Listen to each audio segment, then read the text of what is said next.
दोस्तों नमस्कार, सुप्रभात। एग्जाम कांकर चैनल पे आपका स्वागत है। मैं हूं केदारनाथ मिश्रा। कैसे हैं आप लोग? ठीक ठाक है ना? दोस्तों जैसा कि आप लोग जानते हैं कि यह समय हमारी डेली करंट अफेयर्स की वीडियो का है और आज है 4 मार्च। तो चलिए 4 मार्च की जो महत्वपूर्ण परीक्षा उपयोगी खबरें हैं उनको देख लेते हैं।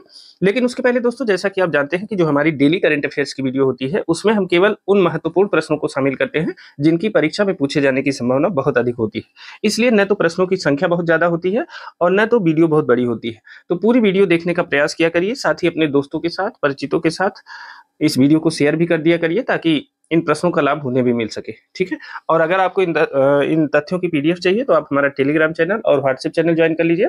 उसका लिंक हमने डिस्क्रिप्शन बॉक्स में दे दिया है, वहां से जाके आप इन तथ्यों की पीडीएफ भी डाउनलोड कर सकते हैं। ठीक है?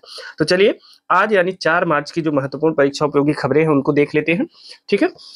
देखिए आज की जो पहली खबर है वह है कि 250 साल बाद, कितने साल बाद? 250 साल बाद किस देश को अपनी आधिकारिक भाषा मिली है?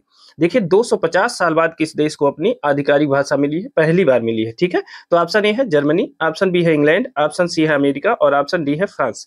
तो बताइए कि 250 साल बाद किस देश को अपनी आधिकारिक भाषा मिली है? मतलब अपने देश के निर्माण के 250 साल बाद। तो जानते हैं किस देश को मिली है? अमेरिका को। ठीक है? अमेरिका को पहली बार अपनी आधिकारिक भाषा मिली है। और आपको बता दें कि जब से राष्ट्रपति डोनाल्ड ट्रंप दोबारा जीत के आए हैं, डोनाल्ड ट्रंप जब से दोबारा जीत के आए हैं तब से ये बड़े बड़े फैसले ले रहे हैं, क्योंकि इनको जो है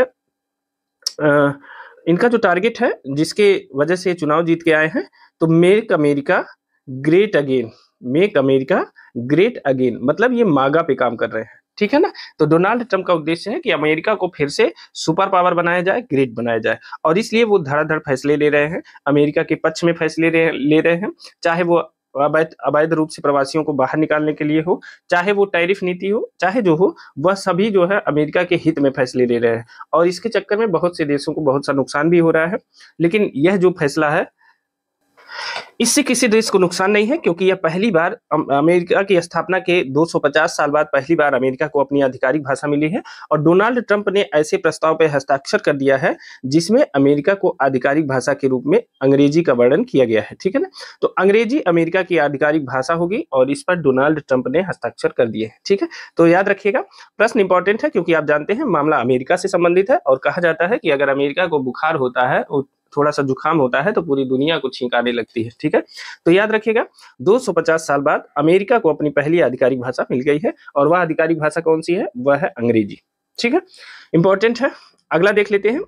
आज का हमारा जो दूसरा प्रश्न है वह भारतीय वायुसेना ने कहां पर डेजर्ट हेट 2025 नामक एक एकीकृत त्रिसेवा विशेष बल अभ्यास का आयोजन किया है? तो जो अभ्यास का नाम है वो क्या है? डेजर्ट हेट 2025। ठीक है? अब इस नाम का भारतीय वायुसेना ने अभ्यास किया है। ठीक है? तो कहां पे किया है? तो ऑप्शन ए है जयपुर, ऑप्शन बी है जोधपुर, ऑप्शन सी है बेंगलुरु और ऑप्शन डी है चेन्नई। तो बताइए कि भारतीय वायुसेना ने कहां पर डेजर्ट हेट 2025 नामक एकीकृत त्रिसेवा विशेष बल अभ्यास का आयोजन किया है? तो यह किया है, देखिए, जोधपुर में किया है।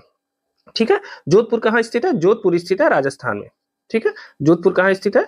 जोधपुर राजस्थान में स्थित है। और जोधपुर में जो एयरफोर्स स्टेशन है वहां पे भारतीय वायुसेना ने डेजर्ट हेट 2025 नामक सैन्य अभ्यास किया है। ठीक है? तो इंपॉर्टेंट है यह भी, क्योंकि हमने आपको पहले ही बताया कि जो हमारे प्रश्न होते हैं डेली करंट अफेयर्स के, वो सभी प्रश्न बहुत महत्वपूर्ण होते हैं। ठीक है? अनावश्यक प्रश्नों को लेकर हम आते ही नहीं है, तो इसलिए बताने की जरूरत नहीं है कि यह भी बहुत इंपॉर्टेंट प्रश्न है। डेजर्ट हेट 2025 नामक युद्धाभ्यास का आयोजन कहाँ किया गया? तो यह किया गया जोधपुर में। इस प्रश्न को इस रूप में भी पूछा जा सकता है। ठीक है? अब आ जाते हैं अगले प्रश्न की तरफ। देखिए आज का हमारा तीसरा प्रश्न है, दिया सलाई नामक आत्मकथा का हाल ही में विमोचन हुआ है, इसका संबंध किससे है? अब देखिए दिया सलाई क्या है? आप जानते हैं कि माचिस को दिया सलाई कहते हैं। अब दिया सलाई नाम से एक आत्मकथा भी आ गई है, और यह आत्मकथा किसकी है? बहुत इंपॉर्टेंट प्रश्न है और मैं इसको अभी से मोस्ट इंपॉर्टेंट कर देता हूं। यह आगामी सभी परीक्षाओं में पूछे जाने की संभावना इसकी ज्यादा है। ठीक है? तो दिया सलाई नामक आत्मकथा का विमोचन हुआ है, इसका संबंध किससे है? तो ऑप्शन ए है कैलाश खेर, ऑप्शन बी है सुमेधा कैलाश, ऑप्शन सी है बिमल जालान और ऑप्शन डी है कैलाश सत्यार्थी। तो बताइए कि दिया सलाई नामक आत्मकथा जो है वह किसकी है? जल्दी से अपने आंसर दीजिए कि दिया सलाई नामक आत्मकथा किसकी है? तो देखिए दिया सलाई नामक आत्मकथा है कैलाश सत्यार्थी की। ठीक है? तो इंपॉर्टेंट है। देखिए दिया सलाई नाम ही कितना यूनिक नाम है। ठीक है? तो यह आत्मकथा है, यह कैलाश सत्यार्थी की आत्मकथा है। आप जानते हैं कि कैलाश सत्यार्थी की एक संस्था है जिसका नाम क्या है, बचपन बचाओ आंदोलन। याद रखिएगा, कभी कभी अभी पूछा गया है। कैलाश सत्यार्थी की जो संस्था है उसका नाम है बचपन बचाओ आंदोलन, ठीक है, बचपन बचाओ आंदोलन, या इसे BBA के नाम से भी जानते हैं। तो ये बचपन बचाओ आंदोलन जो है, यह कैलाश सत्यार्थी की संस्था है और इसके द्वारा यह जो है बच्चों और युवाओं के दमन के खिलाफ इन्होंने संघर्ष किया है अपनी इस संस्था के माध्यम से, और इसीलिए इनको कैलाश सत्यार्थी को नोबेल पुरस्कार दिया गया है, ठीक है, नोबेल पुरस्कार दिया गया है। और किसका नोबेल पुरस्कार दिया गया है, तो इनको जो है शांति का नोबेल पुरस्कार दिया गया है, ठीक है। नोबेल पुरस्कार किसका दिया गया है, इनको शांति का नोबेल पुरस्कार दिया गया है। और कब दिया गया है यह भी बहुत इंपॉर्टेंट है, तो वर्ष 2014 में, वर्ष 2014 में कैलाश सत्यार्थी को शांति का नोबेल पुरस्कार दिया गया है।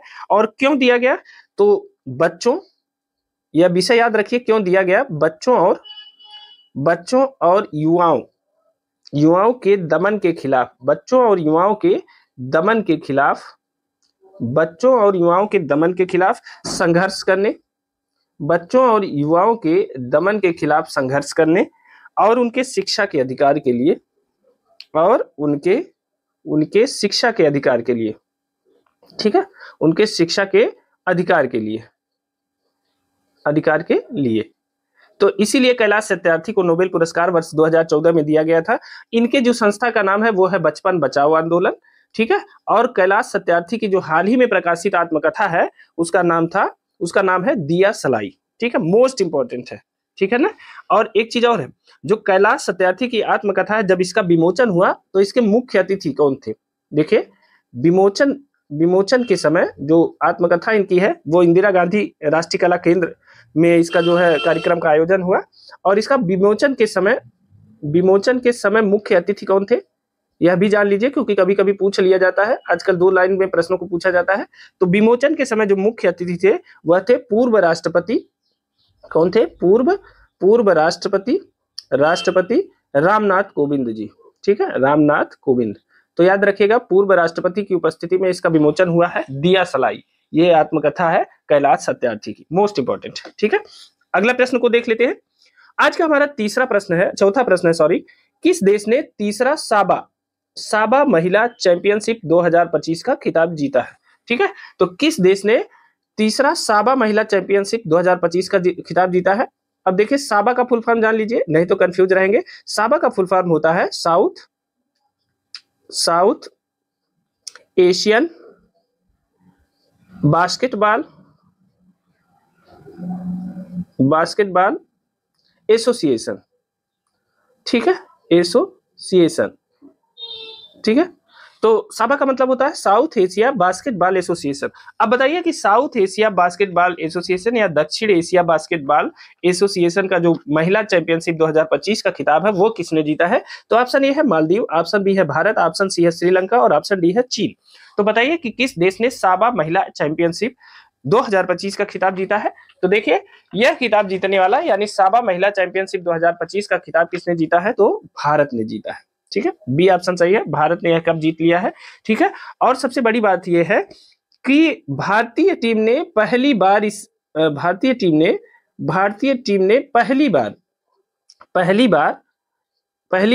टूर्नामेंट में भाग लिया था, ठीक है, इस टूर्नामेंट में भाग लिया था। और जैसे ही भारत ने भाग लिया तो जो है भारत विजेता बन के उभरा, ठीक है।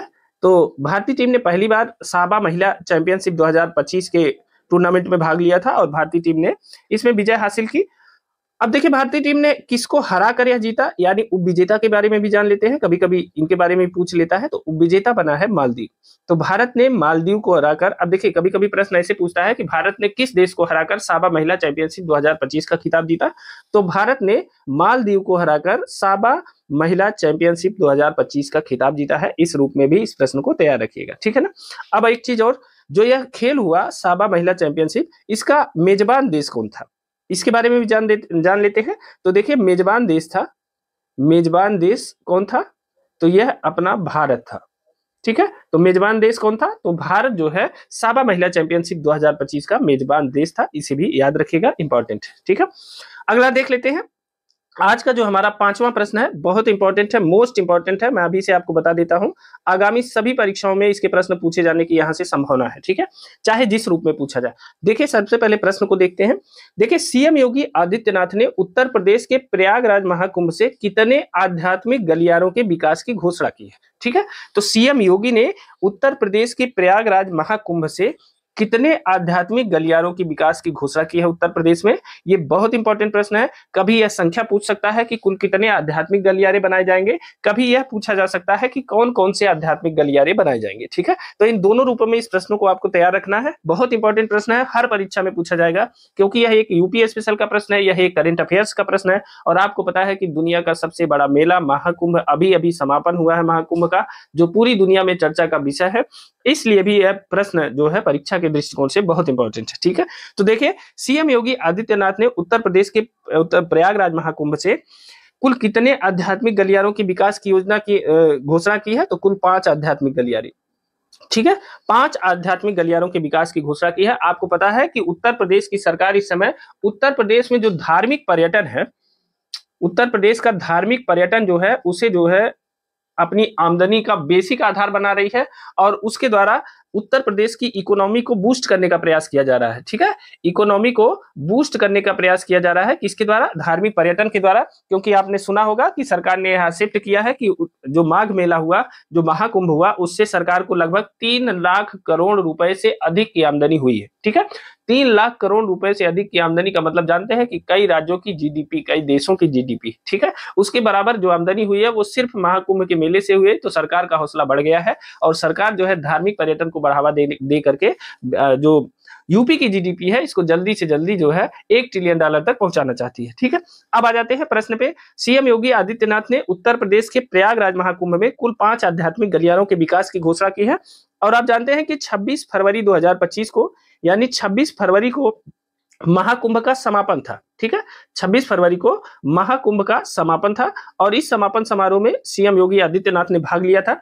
और उन्होंने यहाँ पर इसके समापन के बाद जो है राज्य में 5 आध्यात्मिक गलियारों की बात की कि 5 आध्यात्मिक गलियारों का विकास किया जाएगा। अब इन आध्यात्मिक गलियारों का नाम हम जान लेते हैं, क्योंकि परीक्षा के दृष्टिकोण से ये बहुत इंपॉर्टेंट है। 5 आध्यात्मिक गलियारों के बारे में जानते हैं। तो देखिए आध्यात्मिक गलियारे, ठीक है, आध्यात्मिक गलियारे, ठीक है। पहले इसको जान लेते हैं कि कौन कौन से आध्यात्मिक गलियारों की घोषणा की गई है, ठीक है। तो पहला है प्रयागराज विंध्याचल, प्रयागराज विंध्याचल काशी कॉरिडोर, ठीक है। तो पहला आध्यात्मिक गलियारा उत्तर प्रदेश का प्रयागराज विंध्याचल काशी कॉरिडोर है। दूसरा गलियारा जो है वह है कि प्रयागराज अयोध्या, प्रयागराज से अयोध्या और अयोध्या से गोरखपुर, प्रयागराज से अयोध्या और अयोध्या से गोरखपुर कॉरिडोर है, ठीक है। यह दूसरा कॉरिडोर है उत्तर प्रदेश में। तीसरे की बात करते हैं, तीसरा है प्रयागराज। तीसरा कॉरिडोर कौन सा है, प्रयागराज है। प्रयागराज के बाद लखनऊ, प्रयागराज, लखनऊ और नैमिषारण्य। आप जानते हैं नैमिषारण्य कहाँ है, सीतापुर में है। नैमिषारण्य कॉरिडोर, ठीक है। यह तीसरा कॉरिडोर है, प्रयागराज लखनऊ नैमिषारण्य कॉरिडोर। चौथे कॉरिडोर को देख लेते हैं। चौथा कॉरिडोर है प्रयागराज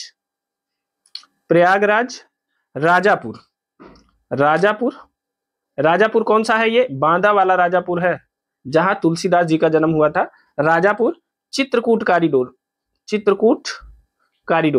ठीक है, कॉरिडोर। तो यह है चौथा आध्यात्मिक गलियारा। और 5वां और आखिरी आध्यात्मिक गलियारा है प्रयागराज। सारे गलियारे प्रयागराज से जुड़े हुए हैं। प्रयागराज, मथुरा, वृंदावन शुक्र तीर्थ कॉरिडोर,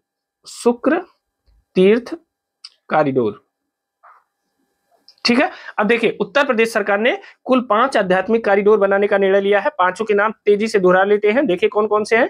एक है प्रयागराज विंध्याचल काशी कॉरिडोर, ठीक है ना। दूसरा है प्रयागराज अयोध्या गोरखपुर कॉरिडोर। तीसरा है प्रयागराज लखनऊ नैमिषारण्य कॉरिडोर। चौथा है प्रयागराज राजापुर बांदा चित्रकूट कॉरिडोर।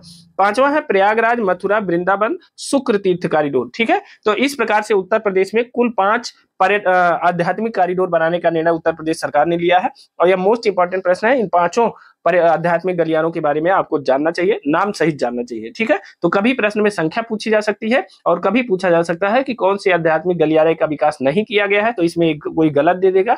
या कभी पूछा जा सकता है कि उत्तर प्रदेश में कौन कौन से आध्यात्मिक गलियारों का विकास किया जा रहा है, तो सारे सही देगा और उत्तर आपको रहेगा उपर्युक्त में से सभी, ठीक है। तो देखिए यह प्रश्न बहुत मोस्ट इंपॉर्टेंट है, मैंने आपको पहले ही बता दिया। अब चलते हैं अगले प्रश्न की तरफ। आज का हमारा जो छठा प्रश्न है वह है हाल ही में राज्य की जनता के बीच जागरूकता बढ़ाने के लिए मध्य प्रदेश सरकार ने रील प्रतियोगिता शुरू की है। इसका संबंध किससे है? देखिए राज्य की जनता में जागरूकता बढ़ाने के लिए मध्य प्रदेश की सरकार ने रील प्रतियोगिता का शुभारंभ किया। अब रील प्रतियोगिता का संबंध किससे है यह आपको बताना है। तो ऑप्शन ए है कार्यस्थल पर महिलाओं के यौन शोषण से, ऑप्शन बी है गरीब लड़कियों के विवाह से, ऑप्शन सी है स्वच्छता से और ऑप्शन डी है बंधुआ मजदूरी से। तो आपको बताना है कि जो मध्य प्रदेश की सरकार ने रील प्रतियोगिता की शुरुआत की है, रील प्रतियोगिता याद रखिएगा, ठीक है। यह पूछा जा सकता है कि रील प्रतियोगिता की शुरुआत किसने की, तो मध्य प्रदेश सरकार ने। तो रील प्रतियोगिता का संबंध किससे है आपको यह बताना है। तो देखिए रील प्रतियोगिता का जो संबंध है वह है स्वच्छता से, ठीक है। रील प्रतियोगिता का संबंध किससे है? स्वच्छता से है। देखिए मध्य प्रदेश सरकार ने स्वच्छ भारत मिशन, क्या है? स्वच्छ भारत मिशन, इसे ग्रामीण कह सकते हैं, ठीक है। तो मध्य प्रदेश सरकार ने स्वच्छ भारत मिशन ग्रामीण के अंतर्गत प्रदेश में स्वच्छता एवं उससे जुड़े विषयों पर जागरूकता लाने के लिए, मतलब स्वच्छता क्षेत्र एवं उससे जुड़े विषयों पर जागरूकता लाने के लिए, ठीक है, जागरूकता लाने के लिए एवं आम जन को जागरूकता लाने एवं आम जन को इस अभियान से जोड़ने के लिए, आम जन को इस अभियान से जोड़ने के लिए, आम जन को इस अभियान से जोड़ने के लिए जो रील प्रतियोगिता लाई है उसका नाम है स्वच्छ एमपी रील प्रतियोगिता। क्या है? स्वच्छ एमपी। एमपी का मतलब होता है मध्य प्रदेश, ठीक है, मेंबर ऑफ पार्लियामेंट समझिएगा। स्वच्छ एमपी रील प्रतियोगिता, स्वच्छ एमपी रील प्रतियोगिता का शुभारंभ किया है। किसने किया है? मध्य प्रदेश सरकार ने, ठीक है। तो मध्य प्रदेश सरकार की जो रील प्रतियोगिता है वो किससे संबंधित है? स्वच्छता से संबंधित है, ठीक है। अगला प्रश्न देख लेते हैं। आज का जो हमारा 7वां प्रश्न है वह है निम्नलिखित में से किसने नई दिल्ली स्थित सुंदर नर्सरी में आयोजित सूफी संगीत समारोह जहान ए खुसरो के 25वें संस्करण 2025 में भाग लिया? तो देखिए नई दिल्ली में स्थित सुंदर नर्सरी है और उसमें सूफी संगीत समारोह होता है और हर वर्ष होता है। उसका 25वां संस्करण आयोजित किया गया है और वर्ष 2025 में इसमें भाग किसने लिया है आपको यह बताना है, ठीक है। तो सूफी संगीत समारोह का 25वां संस्करण हुआ और यह कहाँ हुआ? नई दिल्ली स्थित सुंदर नर्सरी में, ठीक है। अब इसमें किसने भाग लिया? तो ऑप्शन ए है नरेंद्र मोदी, ऑप्शन बी है रेखा गुप्ता, ऑप्शन सी है एस जयशंकर और ऑप्शन डी है राजनाथ सिंह। तो यह मामला खबर में इसलिए सबसे ज्यादा आया क्योंकि इसमें पहली बार भारत के प्रधानमंत्री नरेंद्र मोदी ने हिस्सा लिया, ठीक है। तो जहान ए खुसरो के 25वें संस्करण का जो आयोजन हुआ सूफी संगीत का, उसमें प्रधानमंत्री नरेंद्र मोदी ने हिस्सा लिया, इसलिए यह प्रश्न इंपॉर्टेंट हो गया है, ठीक है, क्योंकि भारत के प्रधानमंत्री ने सूफी संगीत समारोह जहान ए खुसरो के 25वें संस्करण में हिस्सा लिया, ठीक है। तो याद रखिएगा, इंपॉर्टेंट है। अगला देख लेते हैं। आज का हमारा 8वां प्रश्न है, हाल ही में कितने वर्षों बाद दक्षिण अफ्रीका के केप गिद्धों को देखा गया है? आपको बताना है कि हाल ही में कितने वर्षों के बाद दक्षिण अफ्रीका के केप गिद्धों को देखा गया है। तो ऑप्शन ए है 10 वर्ष बाद, ऑप्शन बी है 15 वर्ष बाद, ऑप्शन सी है 25 वर्ष बाद और ऑप्शन डी है 30 वर्ष बाद। तो आपको बताना है कि हाल ही में दक्षिण अफ्रीका में केप गिद्धों को देखा गया है और यह कितने वर्षों के बाद देखा गया है, ठीक है। तो यह बहुत इंपॉर्टेंट प्रश्न है, जल्दी से अपने आंसर आप हमें बताइए। अब देखिए सबसे पहले तो जानते हैं कि आखिर केप गिद्ध कौन से गिद्ध होते हैं। तो देखिए केप गिद्ध जो है गिद्धों की एक बड़ी प्रजाति है, ठीक है। केप गिद्ध जो है गिद्धों की एक बड़ी प्रजाति है और यह मुख्यतः दक्षिण अफ्रीका के पहाड़ी क्षेत्रों में पाए जाते हैं, ठीक है। तो केप गिद्ध कहाँ पाए जाते हैं? यह मुख्य रूप से दक्षिण अफ्रीका के पहाड़ी क्षेत्रों में पाए जाते हैं, ठीक है, पाए जाते हैं। और इन्हें जो है सफाई कर्मी पक्षी के रूप में जाना जाता है। किसके रूप में? सफाई कर्मी, क्योंकि ये गंदगी को साफ कर देते हैं। सफाई कर्मी पक्षी के रूप में, कोई जानवर जैसे मर गया तो उसको खा के समाप्त कर देते हैं, तो इन्हें सफाई कर्मी पक्षी के रूप में जाना जाता है, ठीक है, रूप में जाना जाता है, ठीक है। तो जो केप गिद्ध हैं यह दक्षिण अफ्रीका के पहाड़ी क्षेत्रों में मुख्यतः पाए जाते हैं, ठीक है। तो 30 वर्षों के बाद दक्षिण अफ्रीका में केप गिद्धों को देखा गया है, इसीलिए यह चर्चा के विषय में आया है। ठीक है, क्योंकि पिछले 30 वर्षों से इन गिद्धों को मान लिया गया था कि यह गिद्ध समाप्त हो गए हैं, यह गिद्ध बचे नहीं, क्योंकि आप जानते हैं कि जो डाइक्लोफेनिक दवा है उसकी वजह से बहुत सारे गिद्ध मर गए और गिद्धों को जो है विलुप्त प्राय श्रेणी में रख दिया गया था।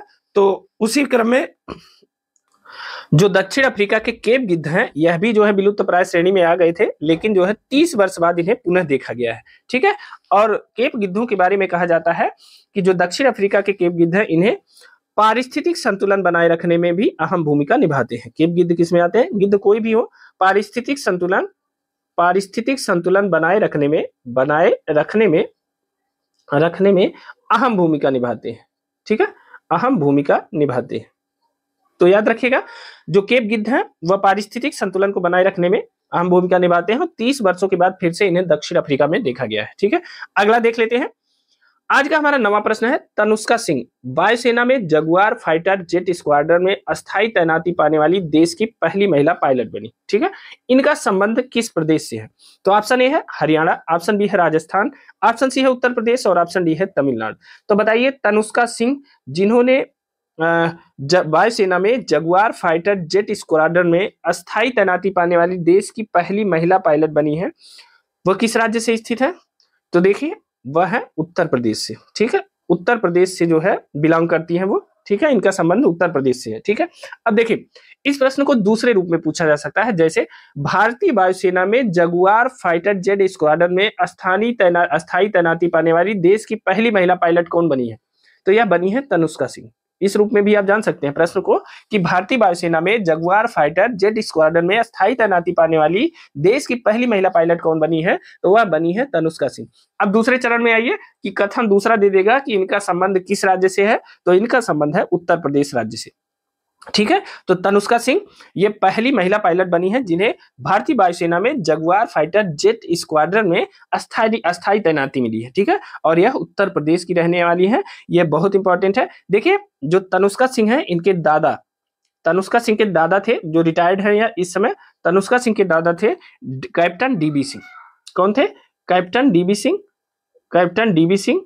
और अपने यहाँ तक पहुंचने का श्रेय जो है तनुष्का जो इन्हीं के सपनों को देती है, कैप्टन डीबी सिंह के।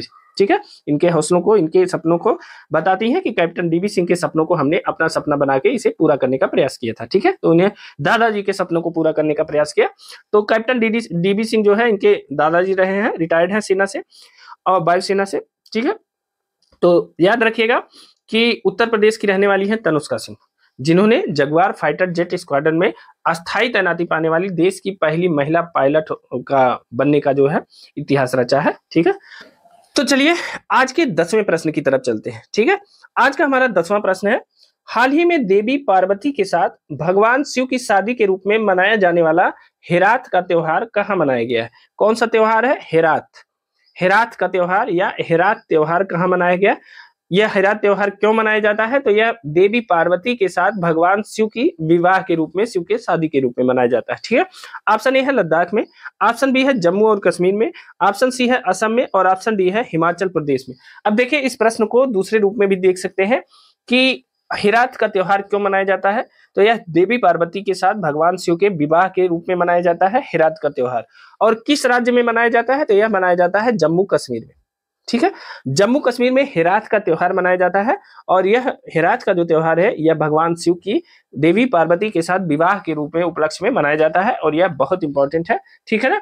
अब एक चीज और ध्यान रखिएगा कि जो हेरात का त्योहार है यह एक तो जम्मू कश्मीर में मनाया जाता है और दूसरा जो है, जो कश्मीर में कश्मीरी पंडित हैं,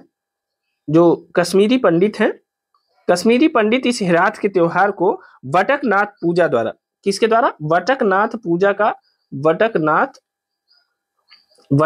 पूजा की जाती है। ठीक है, वटकनाथ की पूजा के द्वारा ये धार्मिक उत्साह के साथ यह मनाया जाता है। ठीक है ना।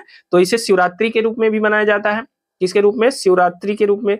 जब यहाँ शिवरात्रि होती है तो इसे जम्मू कश्मीर में क्या कहते हैं? हेरात कहते हैं, या इसे वटकनाथ पूजा के नाम से भी जानते हैं। ठीक है, यह कश्मीरी पंडितों द्वारा वटकनाथ पूजा का आयोजन किया जाता है। धार्मिक उत्साह है, धार्मिक आयोजन है। ठीक है ना।